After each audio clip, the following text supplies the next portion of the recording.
10th అయిపోయింది, ఇప్పుడు inter colleges నేను హైదరాబాద్ రాను, నేను సిద్దిపేటలోనండి. ఇంటర్ కాలేజెస్ మెల్లగా ఈ సిద్దిపేటలో కూడా స్టార్ట్ అయ్యాయి. కొంచెం ఈ హైదరాబాద్ లో well established so called corporate junior colleges అన్ని కూడా మెల్లగా సిద్దిపేట బాట పట్టాయి. సో రీసెంట్ గా కొంతమంది పేరెంట్స్ 10th అయిపో వస్తుంది, next year inter with JEE గానీ ఇంటర్ విత్ నీట్ గానీ జాయిన్ చేయాలనుకుంటున్నాను. సో నేను ఇప్పుడు హైదరాబాద్ కి మా పిల్లలు పంపించాల్సిన అవసరం ఉందంటారా? సిద్దిపేటలో కూడా కాలేజెస్ పెరుగుతున్నాయి కదా, దీని మీద మీ ఒపీనియన్ అని చెప్పి చాలా మంది అడుగుతారు. సో హైదరాబాద్ లో మోర్ దాన్ డెకెడ్, ఒక 25-30 సంవత్సరాల ముందు నుంచే పెద్ద పెద్ద కాలేజెస్ అండ్ దీనికి సంబంధించి అసలు ఐఐటి అనేది కాన్సెప్ట్ మన 2 తెలుగు రాష్ట్రాల్లో కూడా ఫస్ట్ మొదలైంది హైదరాబాద్, అది కూడా నల్లకుంట దగ్గర డెల్టా కాలేజ్ అని అప్పుడు స్టార్ట్ అయ్యాయి. తర్వాత మెల్లగా ఇంతకుముందు జేఈ ఉండే, జేఈ తర్వాత జేఈ మెయిన్స్, జేఈ అడ్వాన్స్ ఇదంతా కూడా వచ్చింది. అయితే అంటే నేను ఎందుకు చెప్తున్నానంటే ఎకో సిస్టమ్ అనేది ఓవర్ ద పీరియడ్ బిల్డ్ అయింది. హైదరాబాద్ లో మనకి ఆప్షన్స్ అనేవి ఎక్కువ ఉన్నాయి. అండ్ ఇప్పుడు మనం ఒకటే విషయం ఆలోచించాల్సిన విషయం ఏంటి అంటే 10th అయిపోయాక ఇంటర్ లో హాస్టల్ జాయిన్ చేయించాలా వద్దా, సిద్దిపేటలోనే ఉంటే మనం బానే ఉంటుందా? వాస్తవానికి కూడా మెల్లగా ఈ సోకాల్డ్ కార్పొరేట్ జూనియర్ కాలేజెస్ అనేవి సిద్దిపేట బాట పడతా ఉన్నాయి.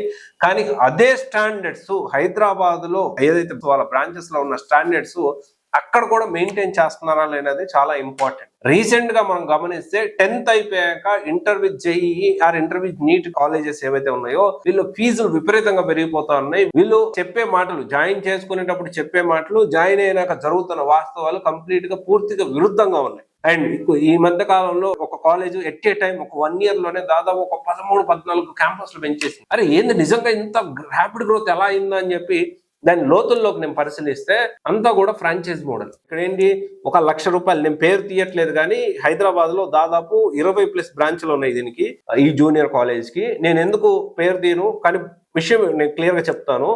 వీళ్ళు ఏంటి అంటే ఈ ఫ్రాంచైజీల పేరుతో ఒక్కసారిగా అందరికి, అంటే నీకు బిల్డింగ్ ఉందా, నీకు ఫ్రాంచైజీ ఇచ్చేస్తా, నా పేరు వాడుకో, అడ్మిషన్ నీకు ₹1,00,000 వచ్చిందా, వాళ్ళకి రాయల్టీ కింద 40,000 వీళ్ళు తీసుకున్నారు, 30-40% తీసుకుంటున్నారు. 30-40% తీసుకుంటే ఎగ్జాంపుల్ గా మనం మాట్లాడితే 60% లో, అంటే ఇప్పుడు ఎగ్జాంపుల్ ఒక 1,50,000 ఫీజు అనుకోండి, ఒక 30% అనుకోండి, ఎంత దాదాపు 1,30,000, 50కి 30% అంటే 15,000, అంటే దాదాపు 45,000. అంటే దాదాపు 1,50,000లో 45,000 రాయల్టీ కింద పోతే ఇంకెంత మిగులుతుంది? 1,05,000 మిగులుతుంది. ఈ 105,000లోనే వాళ్ళు క్లాసులు చెప్పించాలి, వాళ్ళు పెద్ద అంటే మంచి ఫ్యాకల్టీని పెట్టాలి, అండ్ విత్ హాస్టల్ అయితే విత్ హాస్టల్ ప్రొవైడ్ చేయాలి, ఇయర్ మొత్తం టెస్టులు కండక్ట్ చేయాలి, అండ్ పర్సనల్ కేర్ తీసుకోవాలి. ఎలా మెయింటైన్ చేయగలుగుతారు చెప్పండి? ఇదందరూ మీరు ఆలోచన చేయాలి. అందుకనే ఎప్పుడైనా కానీ ఆలోచన చేసి డెసిషన్ తీసుకోండి. బ్రాండ్ ని చూసి నమ్మొద్దు. ప్రతి క్యాంపస్ విజిట్ చేయండి. మీరు ఏ క్యాంపస్ లో మీ పిల్లల్ని జాయిన్ చేస్తున్నారో దానికి సంబంధించి అక్కడికి వెళ్ళి మీరు విజిట్ చేయండి. ఓకేనా? ఇది ఒకసారి ఆలోచన చేయండి, ఆలోచన చేసి ప్లాన్ చేసుకోండి. Thank you.